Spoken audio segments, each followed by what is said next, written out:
I think as of maybe half an hour ago, we had 100 people registered for today's session. Of course, that doesn't mean everybody's going to make it, but I mean, that's pretty good. Yeah.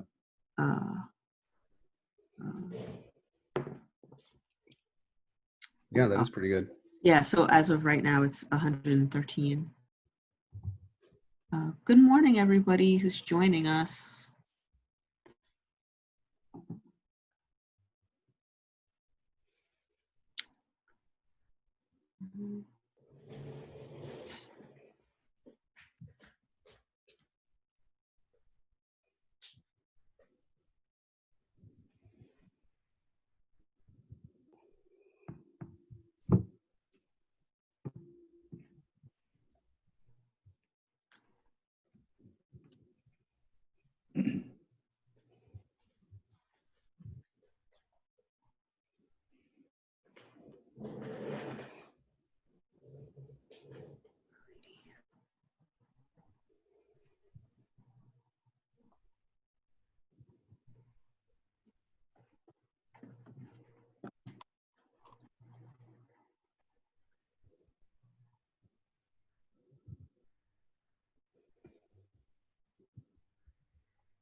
Hey Giselle, why is Austin's name bigger than ours?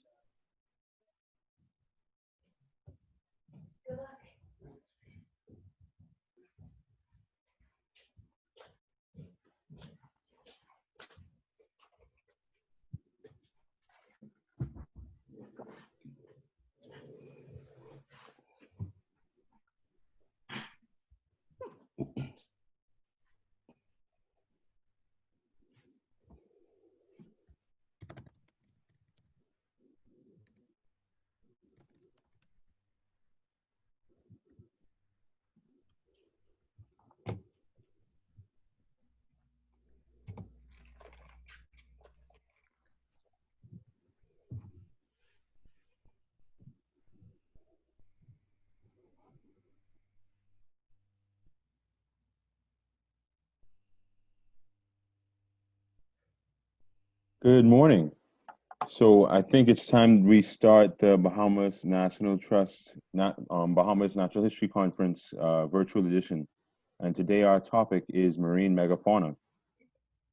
So we're going to begin with a talk by Dr. Austin Gallagher speaking about life beneath the waves.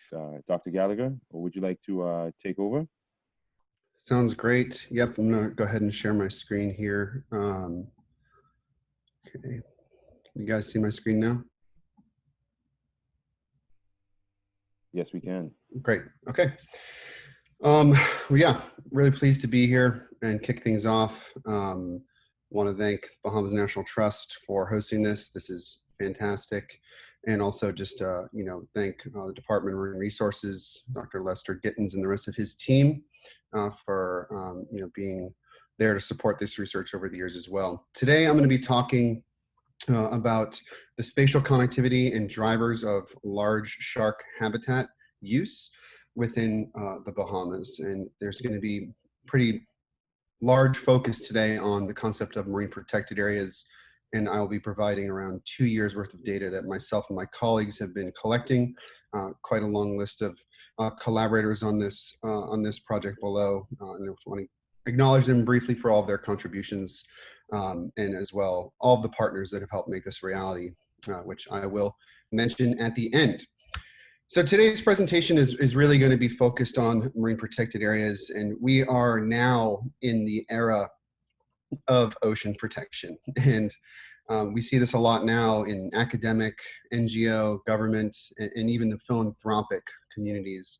Large calls for protecting big expanses of the ocean. The numbers that are being popularized and used quite widely today are 30% target by 2030 to be protected. And sharks have been a big focus of this, current, previous, and future. And I found it quite interesting that it's been estimated around 1/3 of all protected ocean habitat around the world has been designated exclusively for sharks. This is tens of millions of square kilometers in our world's oceans. And very briefly, why this is important for sharks is because they are quite threatened in general as a slow growing group of animals. So trying to find ways to afford them protection and promote marine biodiversity is often a target of conservation efforts, and marine protected areas can be a potential tool for that.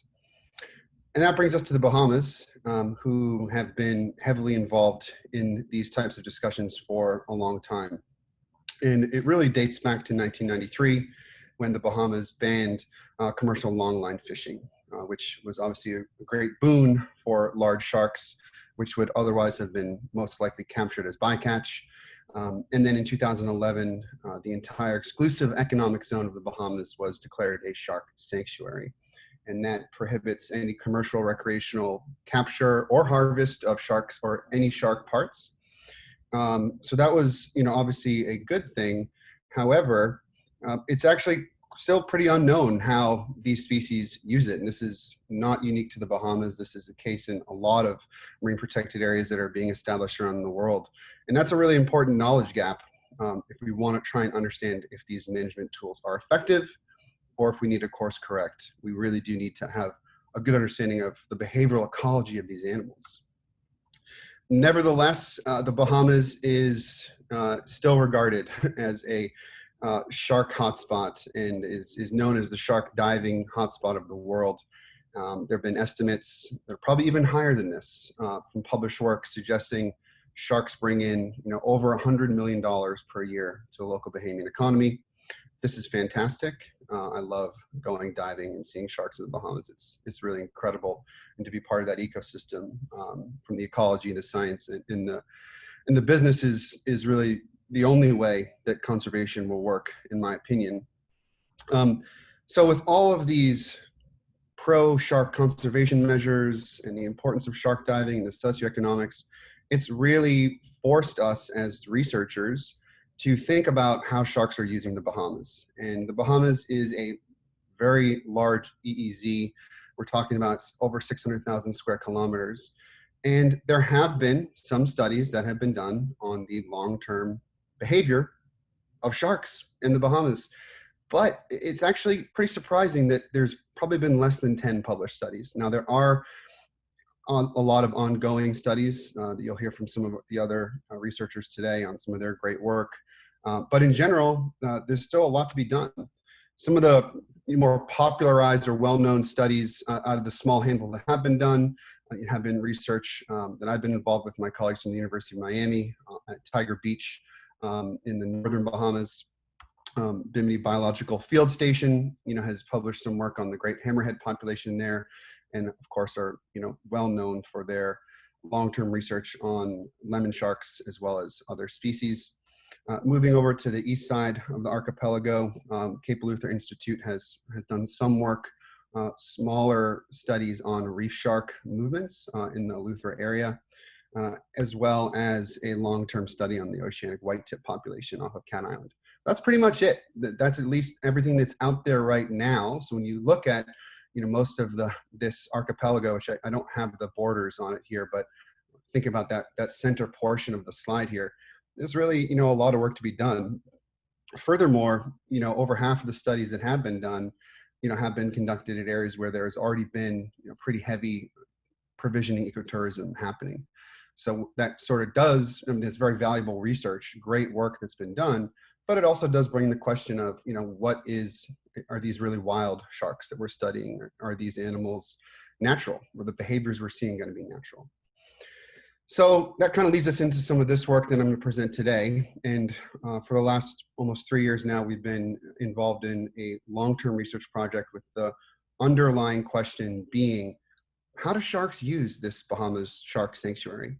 And can we look at multiple species and really look at reef-associated species as well? Reef sharks are critical as they are the primary, the large dominant species throughout most of the archipelago. And in addition, can we use some data to understand which habitats are most important to shark survival? So those are some of the questions I'm hopefully going to be addressing today with some of our data. And I'm going to be presenting data for about 2 years in 2 areas. So this is multi-region We're looking at Nassau, New Providence, as well as Rose Island there, designated in the top, as well as the Exuma Keys, mainly great Exuma, off by Georgetown. And we're focusing today on analysis of just 2 species, tiger shark. 12 sharks will be included in today's talk. Tiger sharks are the apex predator in the Bahamas. They are the largest predatory shark in tropical waters and famously known for aggregating in the Bahamas. And I think you'll see today, I'd like to convince you that there are other locations in the Bahamas that have really strong populations of tiger sharks. It's not just Tiger Beach. In addition, presenting work on reef sharks as well, which you can pretty much find anywhere in the Bahamas if you look a little closely. They are, like I said, the most common shark species, certainly predatory shark species in the Bahamas. And like I said, they can be seen pretty much everywhere. We have tagged significantly more sharks than this, and we have gotten data on more animals, but I'm just presenting the data from this subset.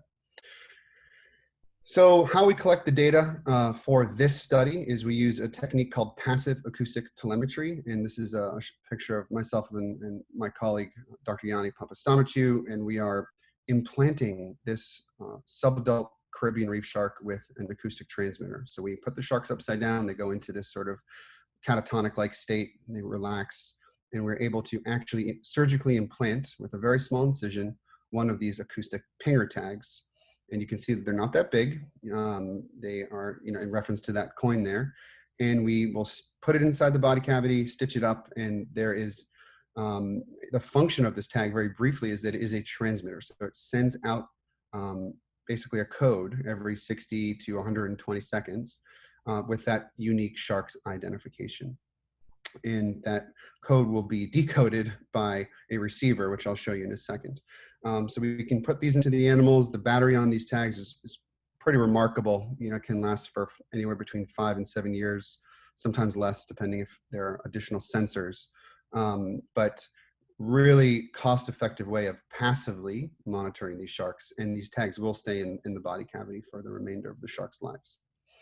And we've been able to do this on reef sharks. And like I said, larger tiger sharks, we are able to keep the sharks in the water and work them up quite safely and efficiently and gather this, what we think is critically important data. Sharks will eventually be released. And when they're released, the tag inside their body will be sending out that ping, and it'll be picked up by this acoustic receiver that you see down here on the bottom. This is a widespread tool. There are lots of other researchers using this technology in the Bahamas, and have been for a while, and all over the world. So it's an incredible unifying research tool. And we screw these receivers on metal augers into the sand in areas of interest or according to our study design. And anytime that shark swims by the receiver, it will pick up that detection, store it and log it. And then, once or twice a year, our team will go down and dive on those receivers and download the data. And that's how we put all of it together. So what do some of these results look like? So here's what our 2 arrays look like in Nassau, New Providence, and then also in the Southern Exumas. There's a lot of real estate out there for continuing to do work in the archipelago as you move further south. So I'm excited and encouraged by the opportunity that this will hopefully afford to other researchers, or extending ongoing projects to other areas, especially because I think some of the results I'll show you today demonstrate that there are some really important island-specific results. We currently have about 20 receivers around Nassau, New Providence, and about 12 around Exuma. But for this download, it's a smaller subset. So I believe it's 8 receivers off of Nassau and about 5 off of Exuma. And you can see the areas where we tagged these sharks on the top off of New Providence and in Great Exuma on the right. And the bigger circles are just going to be areas where we tagged the most sharks. So we tried to, cover a pretty wide perimeter of these islands, not just tag in one location. And we knew that over time, we would need to expand these arrays to get as much spatial coverage as possible. Getting into some of our results here, the first thing before I show you any of the habitat use or space use is we want to get an understanding of, is this array working? Are we able to detect the sharks that we're tagging? And these plots are fairly straightforward, and they're for both species here, reef sharks and tigers, designated by the different colors. And remember, the numbers here are 12 tigers and 15 reef sharks. And what's pretty remarkable here, even with starting out a smaller array with, that's kind of leaky with a lot of holes, we're able to detect almost 80% of those tiger sharks within just a few months. So that should tell you that they are moving around quite a bit, and they use, a large area. Whereas reef sharks, it's less than half that. They do tend to be more site attached, as you'll see, and it really is one of those things where you probably do need to put receivers down in the areas where you're tagging if you want to have a high probability of detecting them. In addition, we do think there is some shark-on-shark mortality, natural, that is happening, which I can get into in a little bit. Moving on to the right-hand side there, what we learned is the most significant factor for, determining how these sharks are going to be detected is species. So there are really significant species-specific differences between tiger and reef sharks. It's not related to size. It's not as important, I should say, with size, nor sex or sort of distance to those receivers. Another fairly interesting result is the effective size. And for reef sharks, we were pretty surprised, if you're looking at the left-hand graph here, that subadult juvenile reef sharks below 150 centimeters, so that's like 5 feet, for all the imperialists out there, 5 feet or less, the detection probability drops pretty low. And there's a few theories for why that might be. Obviously, when sharks get bigger, in general, their space use increases naturally, and they start eating bigger things and swim further distances. But we have some data to suggest that small reef sharks are probably going to be snacked on by large tiger sharks. Matter of fact, we've tagged a few with special tags that detect predation events, and we can infer that tiger sharks are eating the small reef sharks, and when they're really pushing them to certain areas of the island. So if you're a small reef shark living in these around these islands, it's a risky place to be. Whereas tiger sharks, we can see that they have a pretty high detection probability regardless of size, and once they get over 3 meters, as you can see right here in the graph, which is the suggested size at maturity for these animals, we do know that they will leave the arrays, sometimes leave the Bahamas, and go out on migratory forays that could be related to other parts of their life history. And what's also pretty fascinating on the right-hand side here is that it doesn't really matter where you tag a tiger shark.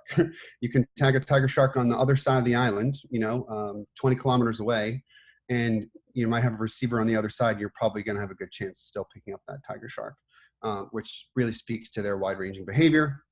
Whereas reef sharks is, again, about 25% less than that. So you probably want to be tagging sharks in areas where you have receivers for reef sharks anyway, or just deploy a ton of receivers, but that's a lot of work and it's pretty expensive.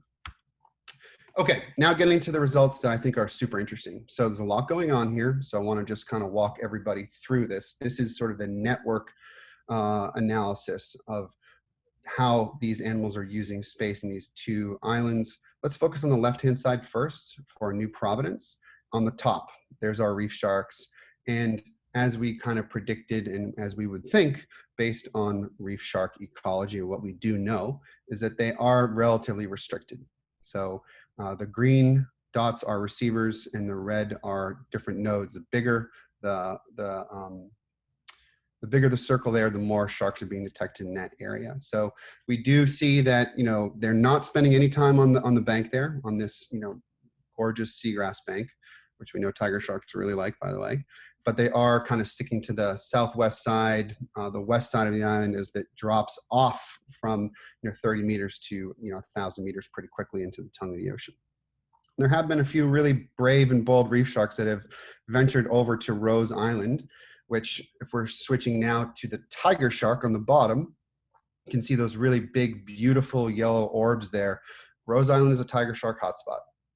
And this is something that we hypothesized after just a few expeditions, tagging in some of these areas, seeing the abundance and diversity of tiger sharks, but also hammerhead sharks and bull sharks over by Rose Island. It's, there's just so much great habitat over there to support, that predator assemblage. But the really key finding here is that, wow, tiger sharks use the entire island of the Bahamas.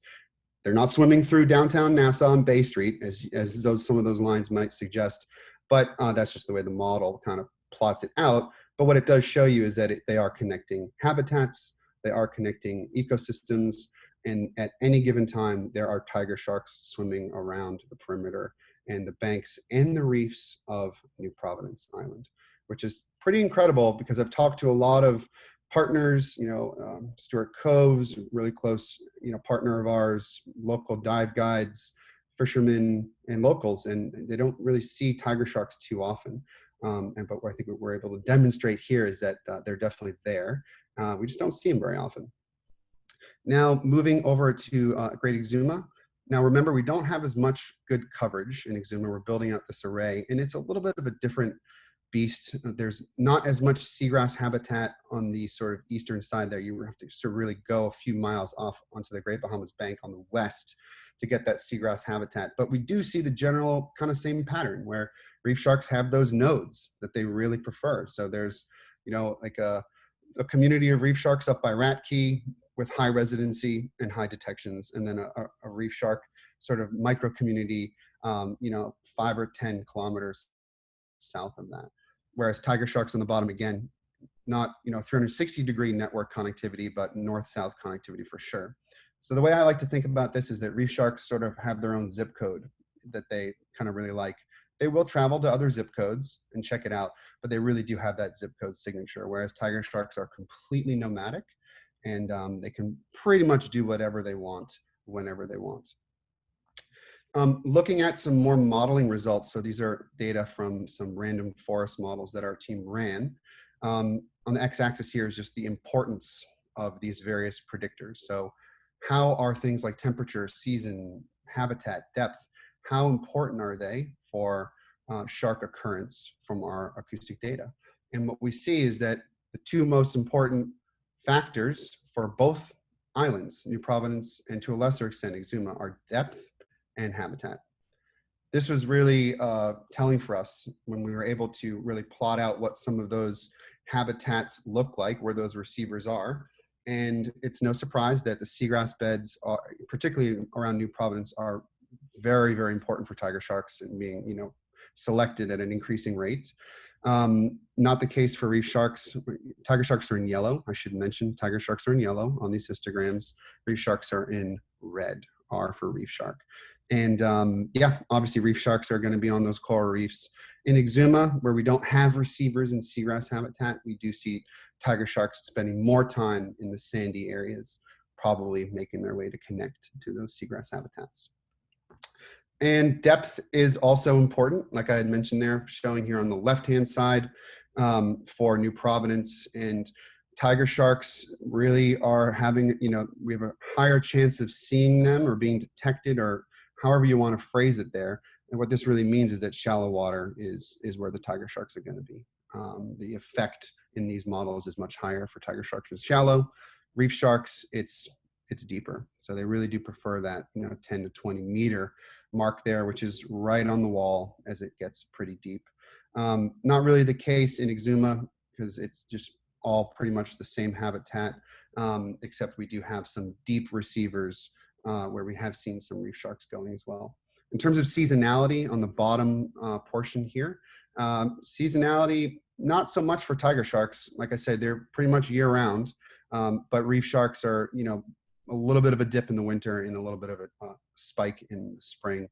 And we see kind of the same pattern in Exuma as well. But at any given time, you're able to see tiger sharks at various life stages in both of these habitats, as well as reef sharks. And this is a cool animation our team put together just to kind of show you what that connectivity looks like in sort of pseudo real time. And we have the time ticker on the top left there going from month to month. And these are all individual sharks. So red dots are tiger sharks, and the yellows are the receivers, and the green dots, which you'll see pop in and out here a little bit, are the reef sharks.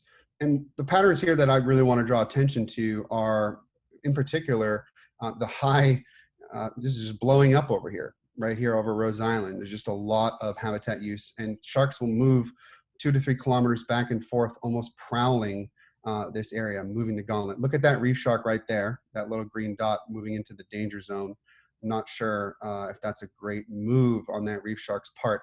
Because if you think about it here, the shallow bank, there's not a lot of three-dimensional habitat. So it's not a great place to be a prey item.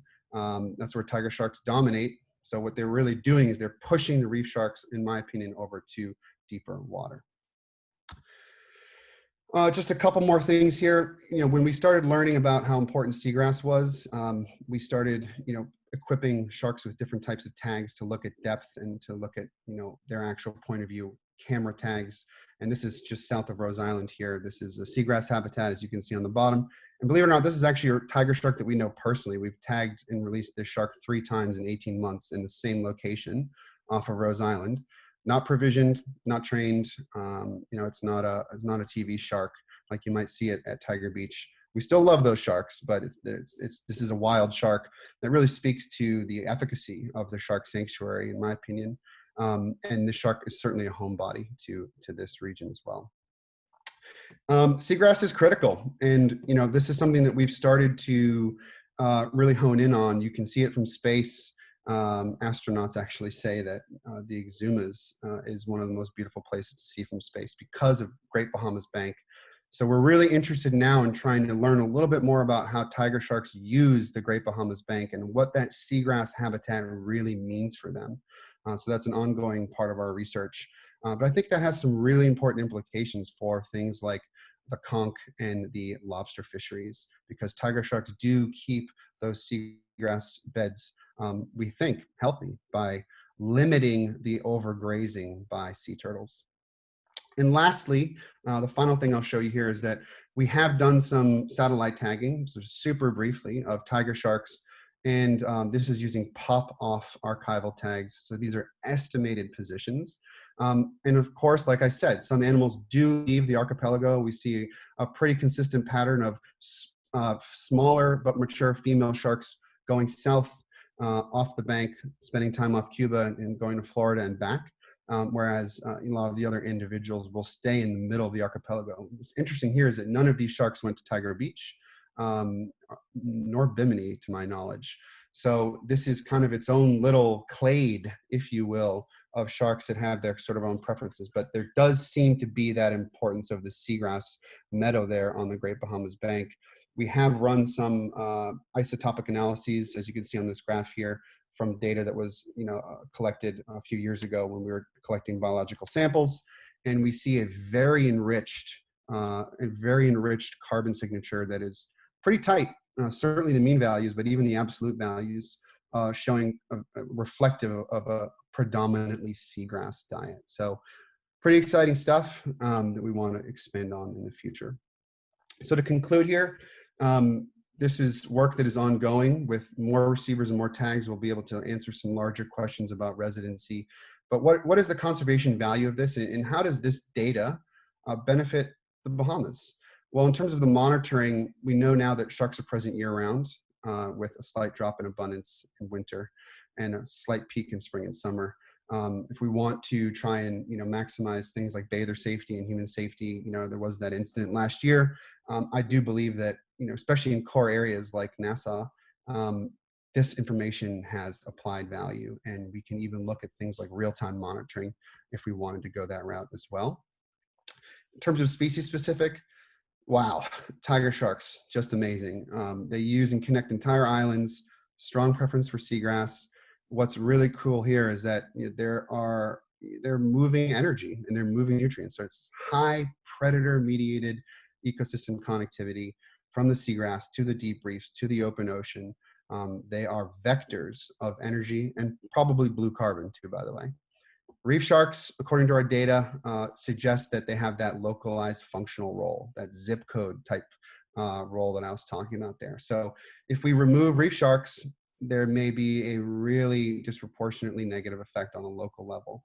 So we definitely believe that continuing and strengthening the shark sanctuary is important. And we don't really know what the benefits of the MPA are yet for sharks. We need more data, but there does seem to be some year-over-year benefits of seeing individual sharks and detecting them over long time frames. And then finally, there's a really important shark diving industry here that's, over $100 million a year. So benefits of protecting sharks will sustain that economic engine. And then, the lobster fishery, I believe, is, about $47 million a year to local Bahamian economy. So if tiger sharks are playing an important role in seagrass beds, there could be indirect positive benefits to those fisheries. So presence of sharks here could have, an upwards of 250 million, $250 million with a B dollars of value to the Bahamas per year. So we want to keep these sharks protected for sure. So with that, I want to thank the Department of Marine Resources, Dr. Lester Gittens' team, Bahamas National Trust, and of course, everybody who's helped out here, in particular, Stewart Coves and the Grand Isle Resort as well. Thank you so much. Thank you very much, Dr. Gallagher. It was very interesting to consider the perspective of a shark being preyed on by other sharks. I want to also introduce myself. My name is Bradley Watson. I am from the Bahamas National Trust. I spend most of my time considering avian ecology, but today we're learning about the megafauna of the oceans around the Bahamas. And another thing that I want to introduce you all to is the Bahamas, pardon me one moment while my screen loads up. I want to introduce the Natural History of the Bahamas Field Guide to you. This book is almost like an encyclopedia of our islands, going from the biodiversity on land, considering herpetology, insects, birds, as well as biodiversity. Pardon me, I don't think that we go into the oceans, sorry. So this is one of the best guides that I found, specifically for birds, but in many other areas. And so the other benefit of this guide is that the proceeds from it, the royalties, all go towards supporting the Bahamas National Trust, which is the organization organizing this webinar series. And so the next part of our webinar series is going to address the smalltooth sawfish, and Dr. Dean Grubbs is going to speak with us for a little bit. Dr. Grubbs, are you prepared? I am indeed. Great, thank you very much. Okay, thank you very much for the introduction. So I'm going to go a little bit quickly just to try to stick to my time. We had initially prepared to give 3 talks if this meeting had been held in person, and so I'm essentially going to try to combine 3 of those talks into one. And so the title here is what I submitted as my primary talk, but I'm going to switch gears a little bit and first give you a little bit of a conservation update prior to getting into the research update of what we've been doing so far. And this will sort of set the stage for the research we've been doing on smalltooth sawfish for a while. So in case you don't know, there are 5 species of sawfish around the world. All are endangered or critically endangered. The smalltooth sawfish, Priscus pectinata, is the only species in the United States and in the Bahamas. The family Pristidae, the sawfishes, was highlighted in 2014 as being the most threatened and still is considered among, if not the most threatened family of all sharks and rays in the world. Because of that, following this, the IUCN Shark Specialist Group prepared a global strategy for sawfish conservation in 2014-15, and we actually had a meeting in 2017, which involved a lot of both my research and conservation colleagues, as well as myself, of the sawfish-specific portions of the Shark Specialist Group, to basically go through the progress and come up with new priorities for global sawfish conservation. And this is the document that was produced from that. You can download it online at the IUCN Shark Specialist Group website. And so it basically details progress and priorities for saving sawfish on a global perspective. But the document essentially takes a regional approach. For example, this is the one page for the Greater Caribbean region, which includes essentially North, Central, and South American coastal waters. But what I want to point out in this document is it highlights some of the progress and the priorities for this region. And it highlighted, for example, that the population in the United States is considered a lifeboat population. It's the largest known population of small-tooth sawfish in the world. But it also highlighted the Bahamas as being a beacon of hope because of some of the work we've done over the years, indicating that there definitely is what we believe is a viable population of sawfish in the Bahamas. And so strict protections of sawfish and their associated habitat, particularly mangroves, were highlighted as critical needs for the Bahamas. In 2018, the initiative to save Caribbean sawfish was launched. It was supported by the Shark Conservation Fund. Sonia Fordham and Tanya Wiley and Olga Kubrek are the primary organizers. That's our team there. And we've been collaborating within the Bahamas with the Bahamas National Trust, Atlantis, and others, with essentially a goal of promoting conservation and habitat protections for sawfish throughout the greater Caribbean. For the Bahamas specifically, we organized and held a sawfish soiree, we called it, at Atlantis in April of 2019. The Bahamas National Trust was instrumental in organizing this event, and as was Atlantis. It was held at Atlantis.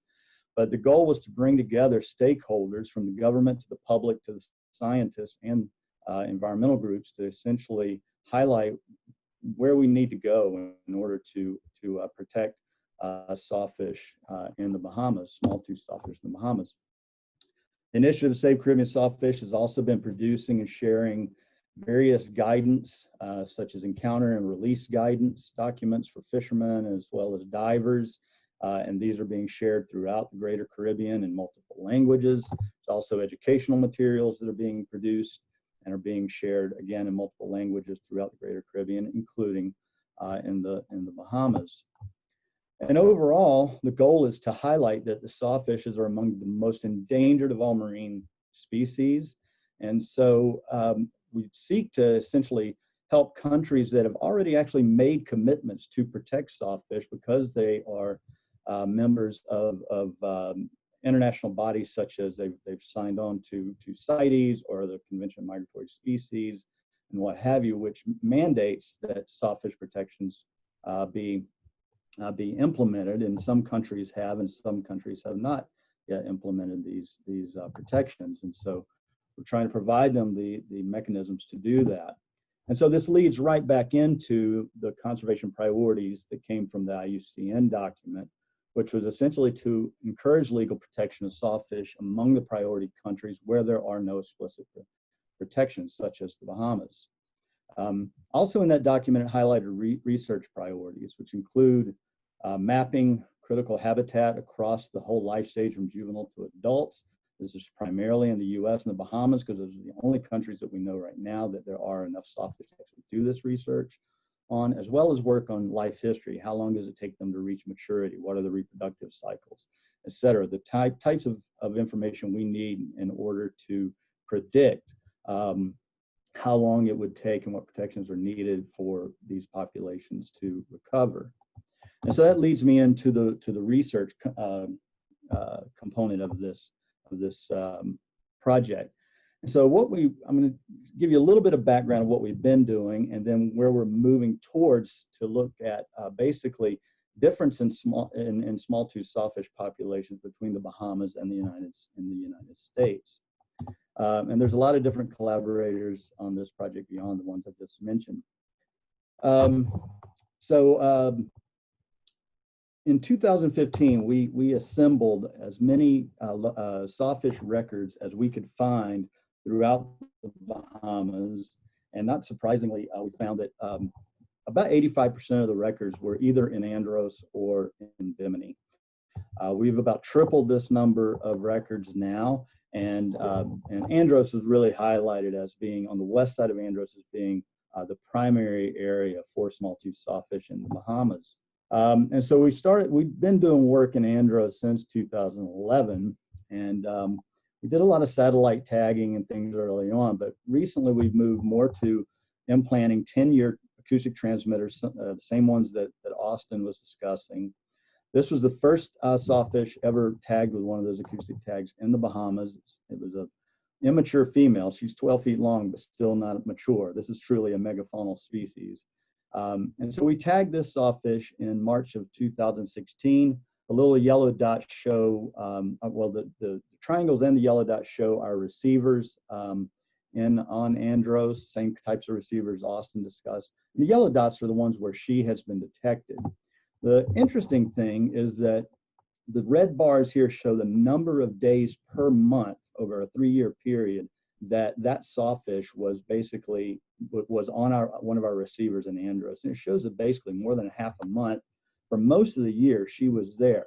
But during the summer, she would leave ANDROS. And of course, we don't always know where she went, except for we do know one time during the summer she actually went to Bimini and then came right back to ANDROS. And so we've been tracking that sawfish now for about 4 years.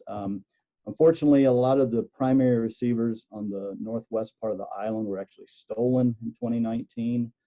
That's why this graph doesn't go beyond early winter of 2019. But we have replaced some of those, so we're hoping to keep tracking these animals over long periods of time. And then, of course, in December 2016, we caught the first adult sawfish to be tagged with one of these acoustic transmitters in the Bahamas, and she was a term pregnant female. Up until this point, we didn't know if sawfish actually gave birth in the Bahamas or if they might be part of the same population with the United States in Florida. And so we tagged this pregnant female after she gave birth with these same acoustic tags. One of the coolest things that came out of this is that it turned out with genetics that we found out that she had already been tagged as a large juvenile in 2002 in Bimini. And so she was in Bimini in 2002. We caught her almost 15 years later, and she had gone from 260 centimeters to 429 centimeters in that time period. So we know at least at some point she went from Bimini to ANDROS. Well, of course, we have that transmitter in her. And so we tagged her in 2016 in ANDROS. She was also tagged with a satellite tag that released on the edge of the insular shelf around Orange Key in May 2017. And then she went to Bimini in September 2017. And she came back to Bimini, to ANDROS, January 2018, back to Bimini, April 2018, back to ANDROS, February and March 2019.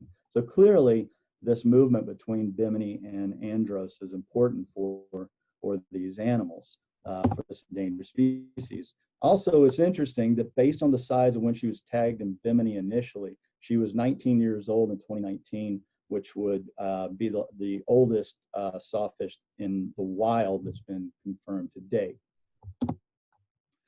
So the bottom line of that part of the work is that it seems that the US and the Bahamas populations are separate. We've actually tagged 43 large sawfish in Florida, and they've been detected on almost 500 receivers, but those receivers have only been in the United States. We've tagged 6 sawfish with long-term transmitters in the Bahamas, and they've only been detected on receivers in the Bahamas, actually only in ANDROS, Bimini. So it does seem like these two populations are distinct. And so that brings us to this idea that national parks are potentially critical lifeboats for recovery of this endangered species.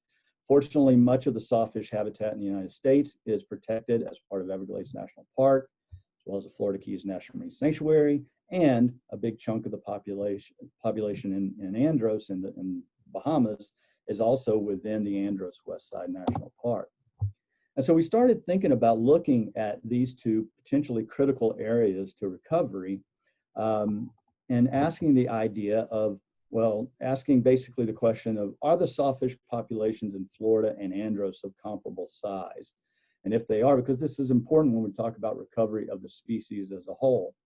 And if they are, what about the whole elasmobranch communities, the shark communities between these two areas? And if they're not the same, what drives the differences, particularly for the sawfish? And so right off the bat, one of the things we noticed is we've been doing work on sawfish in Florida, my colleagues and I, for 10 years or so. And we tagged 470 juvenile sawfish and 73 adults in in Everglades National Park and adjacent areas. Over roughly the same period, we've only tagged 8 juvenile and 1 adult sawfish in ANDROS. That suggests that there are far fewer sawfish in ANDROS in particular, and possibly in the Bahamas as a whole, than there is in Florida. We've been doing this exact same sampling in both regions for a number of years now, using fishery independent 50 hook long lines that are fished for only 1 hour, so there's no mortality associated with it. We've done 611 sets in Florida, 315 sets in ANDROS. And the interesting thing of this is lots of sharks have been caught on in both surveys, but we've had 42 of those 611 sets in Florida had at least 1 sawfish on them, up to 6 sawfish on single sets. So 7% of those sets in Florida produce a sawfish, whereas only 0.6% of the sets in ANDROS produce a sawfish. So if you set a longline set in Florida, that you have 10 times the likelihood of catching a sawfish than you do in ANDROS. If you look at the actual catch rates here, this is the catch per, basically the sharks per 100 hooks per hour in both Southwest Florida and in ANDROS. And what you see is that they're pretty comparable. There are a few more sharks in Florida than there are in the Bahamas and ANDROS, but it's pretty comparable. But if we zoom in just on the sawfish component of this histogram, what you see is that there's a huge discrepancy. There's far higher catch rates, far higher relative abundance of sawfish in ANDROS, in the Everglades than there is in ANDROS. And so we wanted to ask, what is the what is driving this? So I mentioned we catch a lot of sharks too. We've caught over 2,500 sharks during this time period in Florida. We caught almost 900 sharks during this time period in ANDROS. And so we are catching more sharks in Florida than in ANDROS, but we've set twice as many sets there as well. And it's generally the same species composition, a lot more hammerheads, scalloped and great hammerheads, over 200 of those 2 species in Florida compared to ANDROS, but mostly the same species sharks are there. And if we just constrain this to basically the northwest part of ANDROS, and which is the primary sawfish area, the northern part of Florida Bay, we'll see that there's actually an overlap of about 60%, meaning that they're roughly the same communities of sharks in that area. So the sharks are about the same. So what is driving this apparently much smaller population of sawfish in ANDROS versus Everglades National Park? And there's several possibilities. One is that it's due to historical declines, and that the declines were greater in the Bahamas and they just haven't recovered yet. One could be due to abiotic differences in salinity, temperature, dissolved oxygen. Competition for prey, for limited prey resources could be part of it, or maybe it's predation risk and differences in natural mortality. And finally, habitat quality, particularly nursery habitat, could be driving some of this. And so I'm not going to go into the abiotic differences today, really. We've had hobos out, data loggers that are measuring salinity and temperature, as well as water levels in ANDROS. Bottom line for this, we can compare that with data we have from Everglades National Park. Salinity fluctuations are greater in ANDROS than they are in the Everglades, but overall, we don't think that's the driver of this difference. But it's important that this, given that some of the proposals for development of ANDROS and the effects that might have on the salinity regimes, these data may become important for sawfish later on down the line. So what about competition? So this is a paper we published looking at basically the relative trophic level over the lifetime of a sawfish versus a bull shark.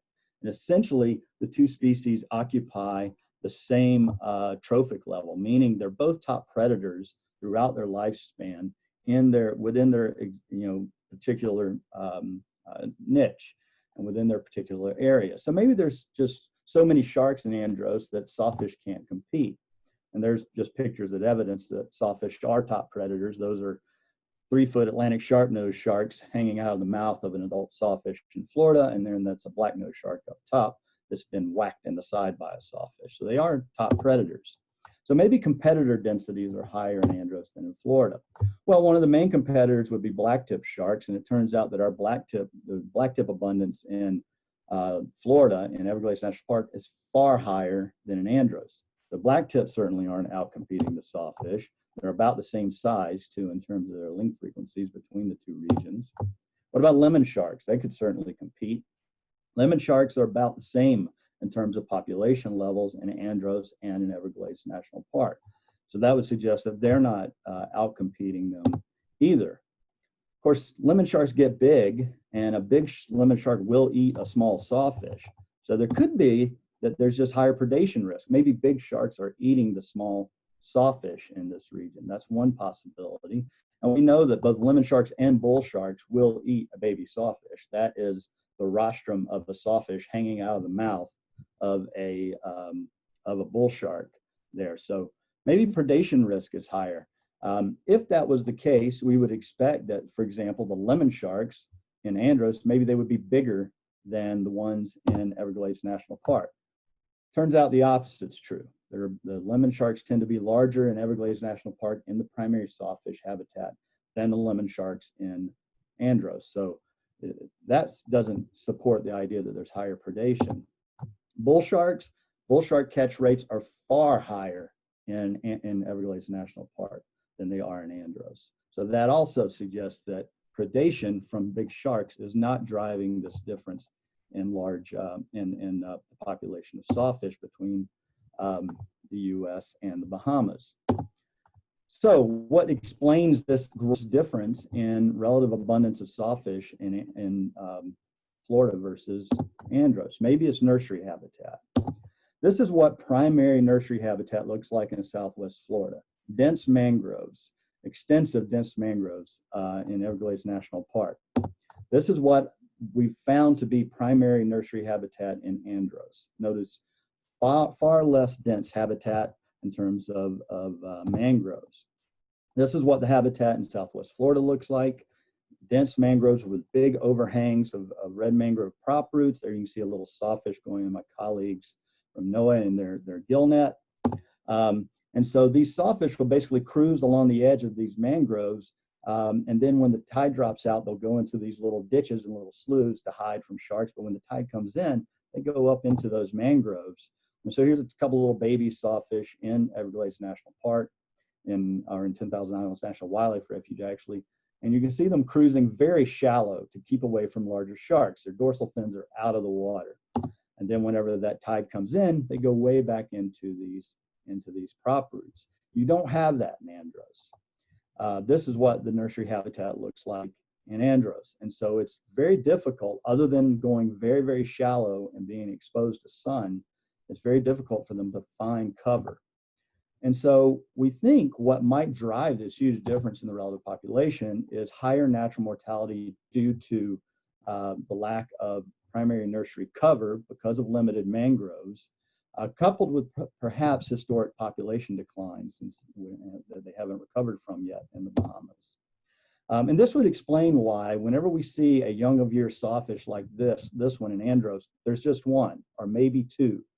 But in the Everglades, if you see one sawfish, you often see 5, 6, 10, 15 of them, probably because natural mortality is lower in the Everglades than it is in Andrce due to cover differences.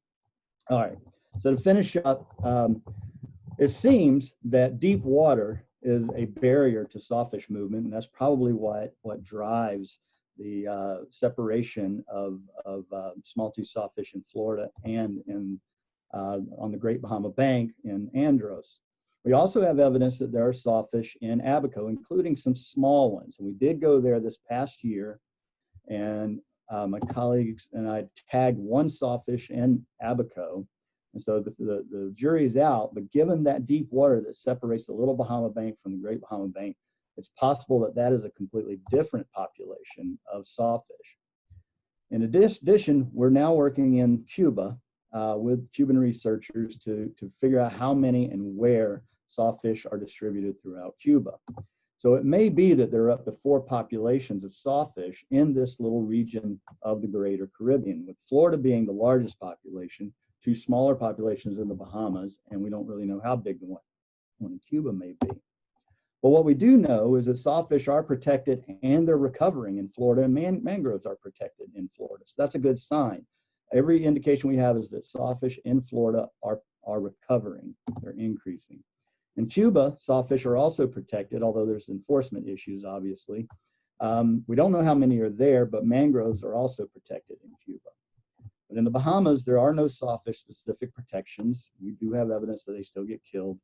And there's unknown status, but it seems to be a fairly small population. And right now, mangroves are not protected specifically in the Bahamas. So this really drives home the need from those conservation metrics that we need specific actions to protect sawfish in the Bahamas, as well as mangrove habitats. And so with that, I'll acknowledge our funding agencies, Save Our Seas Foundation, Shark Conservation Fund, and many others. The Flamingo Cay Rod and Gun Club, Charlie and Cindy Bethel, and the guides there have been very instrumental. The field school and the crew of the RV Garvin have been a huge asset to us. And of course, the Bahamas National Trust and the Department of Marine Resources for facilitating this research, and of course, for moving forward with designating Andrce West Side National Park. And with that, the last thing I'm going to leave you with, since this is a megafauna session, is show you a little video of a true megafauna species, bigger than anything anybody else is going to talk about today. This is one of the 6-gill sharks in Exuma Sound that we tagged from a submarine in collaboration with OceanX and the Cape Eleuthera Institute this past year. Bigger than any sawfish or any tiger shark that you'll ever see.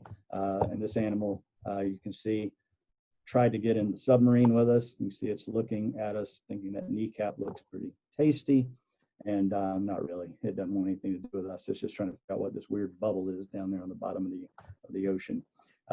But I figured I'd just include this little video clip of blunt-nosed 6-gill shark, because that's probably the biggest shark and biggest predator other than a sperm whale in Bahamas water. And with that, I'll end. Thanks for listening.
Thank you, Dr. Grubbs. Giselle Dean here, everybody, Assistant Science Officer at the Bahamas National Trust. Next, we will have Matt Smuckle from the Bimini Shark Lab talking to us about tiger sharks. All right, can you hear me, Giselle? Yep, loud and clear. Okay, go ahead and share. Also, just to remind the participating audience, please feel free to submit your questions via the Q&A function on Zoom.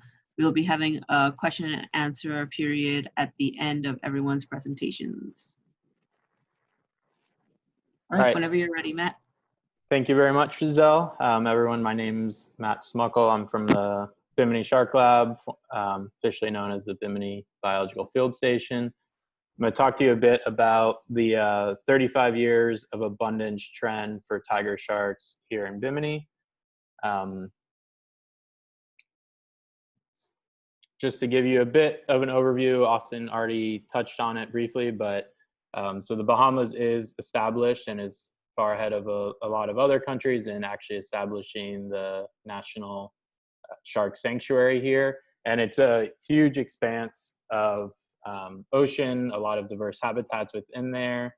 This actually started, as Austin mentioned, effectively in 1993 with the Longline ban, and then it was formally established in 2011 with the shark sanctuary. So something to keep in mind as we go through this is actually when we're talking about a lot of these marine megafauna, especially long-lived sharks, there's actually it's only now been 9 years since since the Bahamas have implemented the shark sanctuary.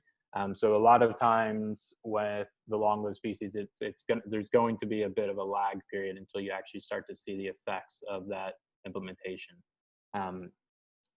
So as you are already familiar with now, from some of Dean's talk, here is the study site of Bimini. For those of you who don't know, it's on the very western edge of the Bahamas. It's actually much closer to Miami than it is to most of the other islands in the Bahamas. But it's essentially this isolated group of small mangrove fringed islands on the very western edge of the Great Bahama Bank. But what we also have access to here is a diversity of habitats, and that proximity along the Gulf Stream is likely why we have such a high abundance of sharks. It's thought to be a really important migratory corridor for some of the sharks that can cross those deep waters. Obviously, Dean just talked about certain species such as sawfish not being able to go across those deep ones, but when we're looking at species such as tiger sharks or hammerheads or any ones that are able to go back and forth, we have the diversity of deep water habitat with the shallow bank around Bimini. The Shark Lab was actually established in 1990 by Dr. Gruber. It now operates as a full-time year-round research facility focused primarily on sharks and rays. But why this background is important is it provides us with a really thorough and extensive data set when we're trying to look at abundance indexes over a long time frame for a lot of these large and long-lived species. So even before 1990, Dr. Gruber was coming to the islands of Bimini in the early 80s on NOAA research vessels, essentially chartering the research vessel for a couple weeks, coming over here to do population surveys, shark studies. But then once he established the Shark Lab in 1989, 1990, it allowed for monthly and year-round surveys to get a much more thorough understanding of the population around Bimini and the greater Bahamas. So the study site in Bimini gives us proximity to two primary habitats with the deep waters off to the western edge. It drops off very quickly. This is where a lot of our much bigger tiger sharks have traditionally been caught and tagged. And then we also have our standard, what are labeled there as the shallow lines. These are our long-term shallow water long lines that were originally established to look at the lemon shark population in Bimini, which has been extensively studied. And those were primarily to kind of cut off the opening of the lagoon between North and South Bimini and to get a very thorough understanding of the lemon shark population, but also in relation to that, the larger predators that might be coming into the lagoon or near the island of Bimini that might be predators for those lemon sharks. During some of those historical surveys, the main species that we've been catching are obviously the lemon sharks, but also a lot of blacktip sharks, tiger sharks, and nurse sharks. With the longline sampling that we conduct, it's a great way to keep track of basically the entire diversity of sharks in the area. So we'll get anything from the small black-nose and sharp-nosed sharks all the way up to the big fully mature tiger sharks. But these four species are the ones that are most frequently caught and really dominate the catch rates in the area around Bimini. And then specifically with tiger sharks, we have a diversity of life stages, anything from the young of year newborn tiger sharks all the way through to the fully mature. We know that pregnant females come into this area, likely for pupping. And then soon after that, we actually will see a lot of the young of year and newborn tiger sharks recruited into the gear. But during throughout the year, we have that middle age class, so the subadult to early adult. We have those around Bimini year round. And so there's a diversity of age classes, and the longline surveys are a great way to keep track of these age classes. As we're talking about apex predators and their role in the ecosystem, it's important to keep in mind that not all of the age classes are necessarily created equal. So when you're looking at things like the young of year tiger shark, it's not going to have the same ecological role as some of these fully mature 3.5 to 4 meter tiger sharks around here. So when we're looking at the overall abundance, it's also important to keep in mind where the age classes fall on that abundance, and when we're trying to apply it to how that impacts the local ecosystem. So quickly for our survey methods here in Bimini, these are our pretty standard shallow water long lines. Essentially, it's a tarred ground line that lays on the bottom with each line has 15 hooks on it that are on a float just to keep it off the bottom to avoid bait loss, any sort of crabs or stingrays or small fish. And these lines are set out for 24 hours at a time, but we go out frequently. Typically, it's around every 2 hours in between checks by the time we're back from one check to the next one, and just to make sure that there's nothing stressing out and that we have very high survival on these long line surveys. But it gives us a great way by doing the 24-hour survey to actually look at things such as across multiple tides, across both day and night, different times of the day, how our catch rates fluctuate. But these areas, as you can see on the right, are in very shallow. A lot of times with these big tiger sharks, the tiger sharks are actually longer than the water is deep that we're catching them in.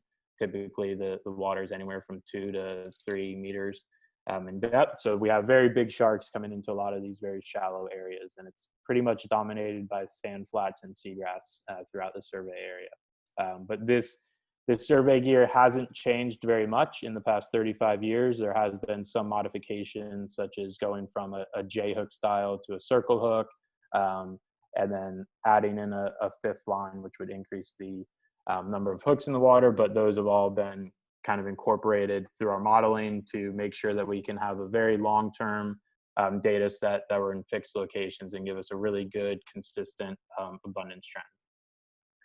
But obviously, when we're looking at a very isolated spot, such as Bimini, we want to put it in the broader context of more how Bimini and even the Bahamas Shark Sanctuary tie in to some of the more regional assessment of shark abundance, and specifically tiger shark abundance. So what we were able to do is, by working with John Carlson at NOAA, we were using the NOAA fisheries data.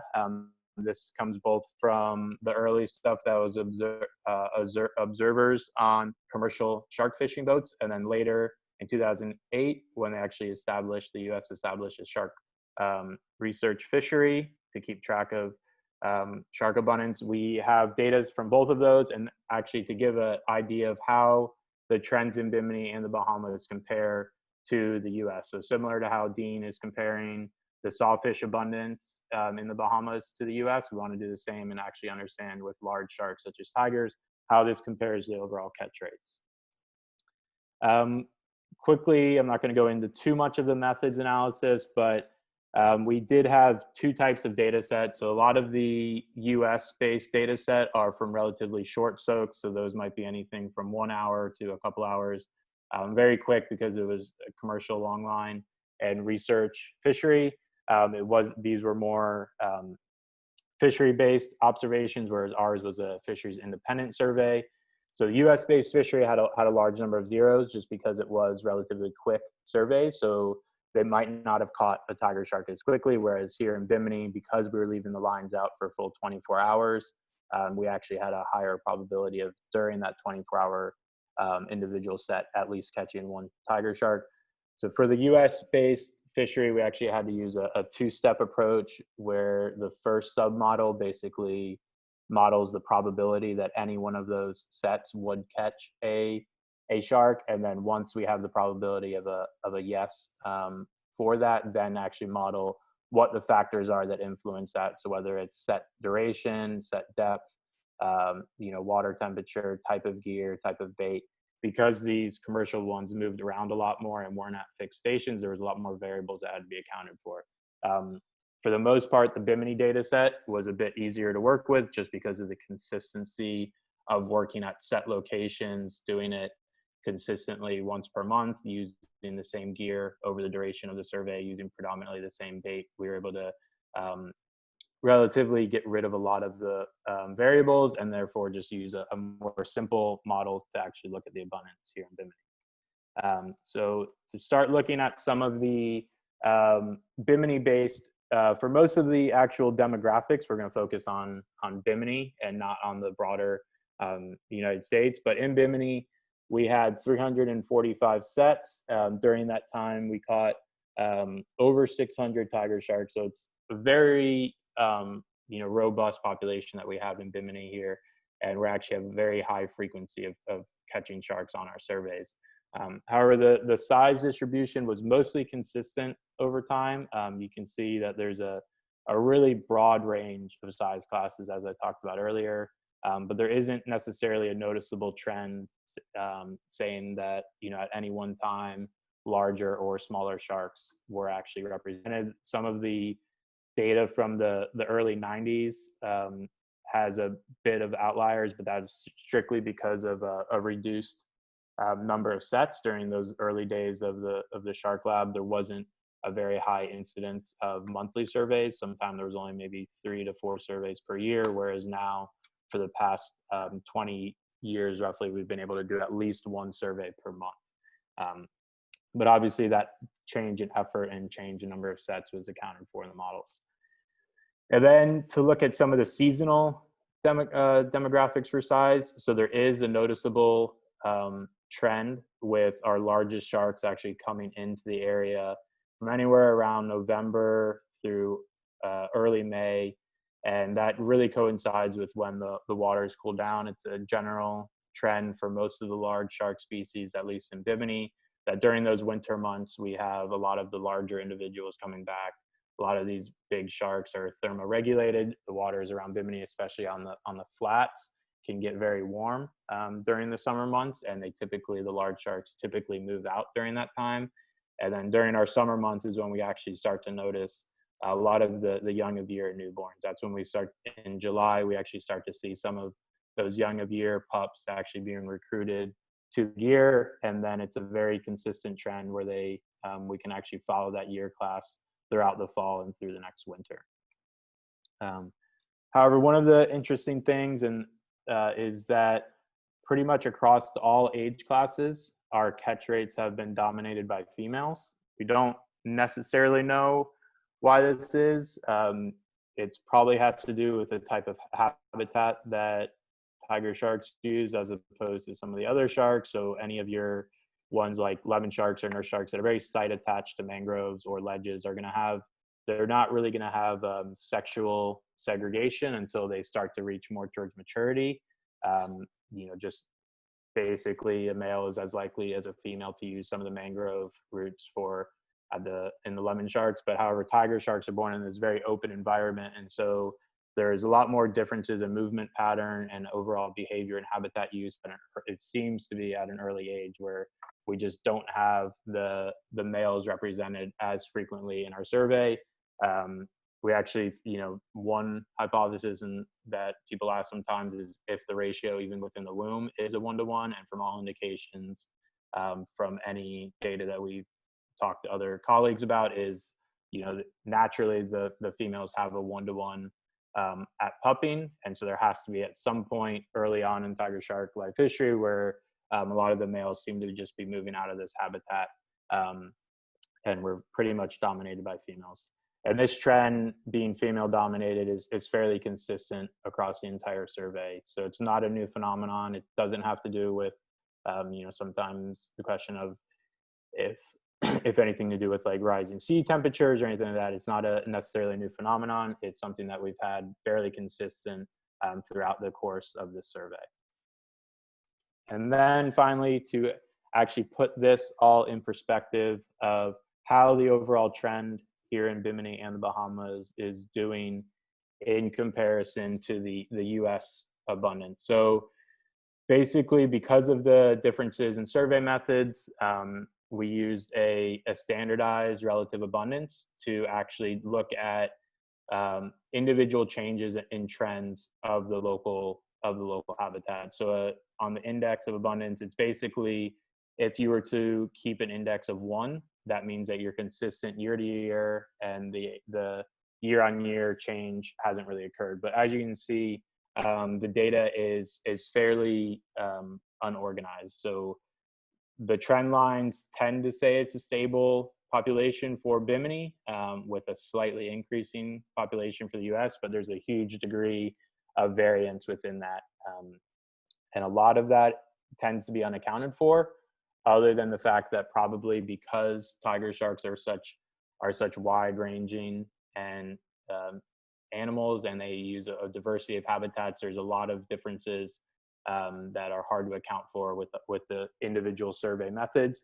But there is not a trend to necessarily say that there has been a significant increase in recent years. This isn't to say that the shark sanctuary isn't working and isn't effective, but it's to say that when we talk about, over the past 9 years, there hasn't really been an increase. And that could be due to a couple different facets. And it might be that tiger sharks populations in the Bahamas never really dropped down like they did in some other areas. There wasn't necessarily a huge commercial market even before the longline ban. There wasn't a huge shark fishery within the Bahamas. So tiger sharks in particular maybe have been a very resilient species and never experienced that massive dip in abundance that have been seen for some other species and throughout the world. And therefore they've just maintained a relatively stable population across the duration of the survey with a high degree of variability from year to year. And this goes to the fact of these long-term surveys are really important, because if you were to just look at a very small snippet of that data, whether it's 5 or 10 years, you might actually infer a different trend than what we're seeing over this long duration. And then finally, talking about that regional connectivity. So as Austin talked about already with tiger sharks, we do know that there is some site fidelity of tiger sharks to local habitats. But with our acoustic, we're using the same sort of acoustic telemetry and satellite tagging that Austin's been using in Nassau. But talking about our proximity there on that very western edge of the Bahamas, we are very close to the US border. So if you go 25 miles to the west, you're in US waters when you leave Bimini. And so trying to piece together how the abundance here on this border type habitat with another jurisdiction might be different than somewhere such as Nassau or even Cape Eleuthera. And so trying to piece together some of these other surveys that other researchers are doing to try to get a more comprehensive long-term study from multiple organizations, study sites throughout the Bahamas, because what we might see on the western edge of the Bahamas might be completely different than what the abundance trend might be on the eastern Bahamas, whereas you don't have that close proximity to another fishery. And so these movement studies are going to be very important to piece that together, and then obviously working with as many data sets as we can in the future. And with that, just want to conclude. So tiger sharks are fairly abundant across all life stages. The population seems to be stable, but highly variable. This does have important implications, especially with our research station being full-time here on Bimini and before closures for COVID. One of the questions we got a lot of times when we would offer public tours, even to the local community or visitors to the island, is a lot of times you hear people say, oh, I've been seeing more sharks in the water than ever before, or, with social media now, seeing more sharks in the Bahamas ever before. A lot of that has to do probably with actually the number of people that are in the water now, or how quick people are able to send a photo of a shark in the water and spread through the masses, rather than actually a major uptick in the population around the waters. It has more to do with what we're seeing from human behavior than actual shark population numbers. And so that's important when we start, continue to talk about the conservation and the long-term protection for sharks in the areas, is that the data of this long-term abundance trend should really drive the conversation rather than more anecdotal kind of observations from what people are seeing. Not to say that that's not important, but the long-term data sets are going to be very instrumental in maintaining conservation. And then the future work, hopefully with multiple studies now going on for these species, and as they get longer durations of data sets, we'll be able to incorporate those to give some more stability to those models when there's a high degree of variability, and then continuing the conversation of regional type management for a lot of these highly mobile species, not only tiger sharks, but a lot of the other species that move back and forth between the Bahamas and the US. And then I'd just like to acknowledge our major supporter is Save Our Seas, but obviously we wouldn't be able to do this research here in the Bahamas for such a long time without the support of the local community, including the Department of Marine Resources, who have been supportive of the lab now for the past 35 to 40 years. And thank you for the Bahamas Natural History Conference for still being able to push this forward, even though we couldn't meet in person. And then finally, just thanking Dr. Gruber, who was the founder of the lab, but sadly passed away a little over a year ago. But he was really instrumental in starting the shark work and shark research here in the Bahamas and throughout much of the U.S. as well. And his legacy is really living on now in the Bahamas and Bimini with the 30th anniversary of the Shark Lab that he started. And we hope to be able to continue for much longer. Thank you very much, Mr. Smocko. So wanted to thank everybody in the audience for participating as well. One of the benefits of the Natural History Conference is the ability to interact with scientists and lay people who are interested in these environments. So please take some time to put some questions into the Q&A section as we move on to our final talk for the day. We're going to hear from Mr. O'Brien about octopus populations in a Bahamian lake. Mr. O'Brien, are you ready to take it away? Yes, I am. Thank you very much for that introduction. All right. And thank you very much for everyone else for sticking around to the final talk of the session. So I would like to talk to you today about some recent work spearheaded by the Centre of Ocean Research and Education and the University of Essex, targeting a really interesting ankyline ecosystem and the octopus population contained within it. Now, I understand it's not exactly the megafauna or animals of the size that we've just heard from the other panelists, but I hope you would agree with me that octopus themselves can be interesting and charismatic in their own way. So to begin with, I better explain what ankyline ecosystems actually are. So these are landlocked bodies of water with a subterranean connection to the ocean. They are common across the Bahamas, with over 300 on the island of Eleuthera alone, and they appear in areas specifically of volcanic or karst/limestone rock. These rock types are filled with pores and crevices, which allow seawater to penetrate from below ground and fresh water to accumulate from above. And so consequently, you have this stratification of habitats from freshwater in the surface pools, indicated by letter A, down all the way to saltwater down in the subterranean network, indicated by letter D. In the Bahamas, Bahamian blue holes are classic textbook examples of such ankyline systems, and they've been shown to support high levels of speciation and endemicity due to this physical barrier that this subterranean network imposes. Unfortunately, because of that endemicity, these communities are ultimately very vulnerable to extinction and perturbation due to their limited genetic diversity and their restricted spatial distribution. And this has been shown in previous research presented at the BNHC, highlighting that 69% of Eleutheran ponds could be classified disturbed by human activity in the form of litter or pollution. And this just goes to highlight how these ecosystem communities may be knowingly or unknowingly impacted now and into the future. So based upon that, I would like to introduce to you Sweetings Pond, which is a large ankyline lake on the island of Eleuthera, situated between Gregory Town to the north and Hatchet Bay to the south.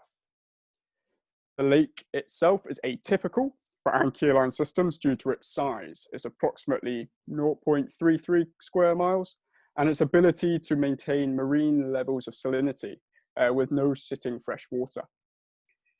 This is achieved by the lake being tidal with water flow through this limestone basin here. And the no fresh water results from that tidal flow, rejuvenating salinity levels. In terms of depth, the measured maximum is 13.3 meters in the center with a mean of 6.6 meters. There are 3 human features of interest, I believe, indicated by the red stars are public access points at the cave site to the north and the quarry site to the south. Both of these access points are accessible by footpaths only. And then we also have this organic farm up here on the northern shore of the lake. in terms of habitat, there appears to be a range of habitats around this periphery in this patch zone, which is the shallow band you see here. But this is currently undescribed habitat in the literature. Anecdotally then, it appears that coral algae flocculant, which is a form of detritus, and calcareous rubble, which is the dead bivalve shells that litter this benthos, appear to be the most common benthic components. Within this habitat, there are a number of animals supported by it, a few of which are presented on screen now. Let's begin with the crossbarred Venus, which with other bivalves act as important filter feeders within this ecosystem and occupy the lowest trophic levels. These animals are then predated on by the Caribbean reef octopus and the West Indian spider crab, which appear to occupy the highest trophic levels, with no traditional apex predators appearing within this ecosystem. There is also a really interesting line seahorse population appearing at high densities and is a really major tourist attraction to the site. And because of that, there have been suggestions that both these seahorses and these spider crabs have experienced relatively significant harvesting in the past for the aquarium trade and for the fishing trade, respectively. For the remainder of this talk, I am going to focus solely on the Caribbean reef octopus, or Octopus borealis, which is a common species in the Caribbean, found from the north of Brazil up through to the south of Gulf of Mexico. Despite having little targeted fishing interest, the FAO actually believes that this species contributes to the not insignificant common octopus catch of approximately 14,000 tons per year. But despite that impact, not much is known of its ecology at all, other than it is likely a mesopredator, predating on and being predated by other trophic levels. And in Sweeting Spawn specifically, the lack of apex predators, as I mentioned a moment ago, has actually led to suggestions that this species has undergone a mesopredator release due to that lack of predation pressure, where the population has boomed and now exists at high densities. So from that background, and because of the site's unique nature and relative accessibility, Sweeting Spawn has experienced some previous research efforts. So for example, in the 1980s, octopus densities were estimated at the aptly named Octopus Den site, which is directly next to that organic farm I mentioned earlier. These densities have actually become the defining estimate for Caribbean reef octopus worldwide, with no other estimates attempted. And it actually indicates that this population and species may exist at higher densities seen in other octopus species.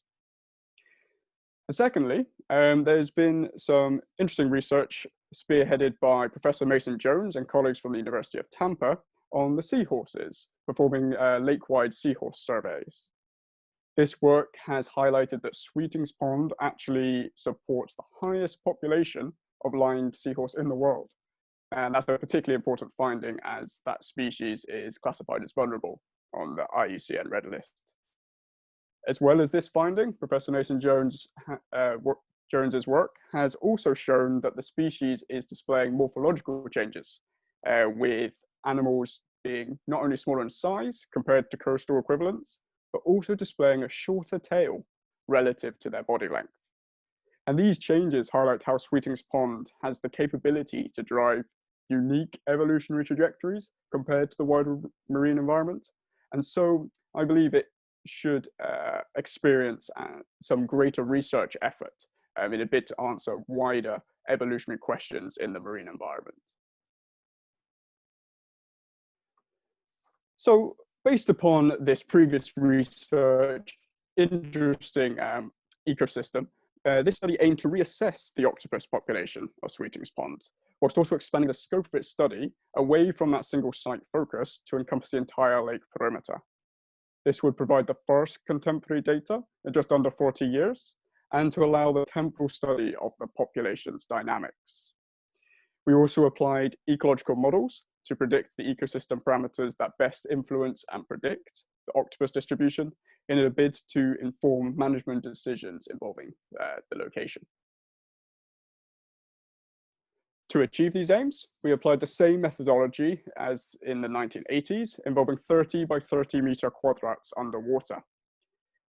5 replicates minimum were achieved in each site, and the surveys themselves involved methodical swims through these quadrats, overturning any potential den and den structure for octopus. Here we assumed that a potential den would include sponges, rocks, holes, algae, or discarded tulip snail shells, as all of these different objects have been shown to hold and support octopus in the past. Also, to supplement the octopus and den count data, we performed benthic surveys on the transect tapes bisecting the quadrat. The tapes themselves were filmed, and every 25 centimeters, the benthic component directly underneath the tape was identified and the percentage cover estimated. These benthic data then provided the explanatory variables for ecological models, whilst also allowing us to provide the first system-wide comparison of the benthic habitat in a bid to support the future studies that hopefully will appear, and the site's management as well.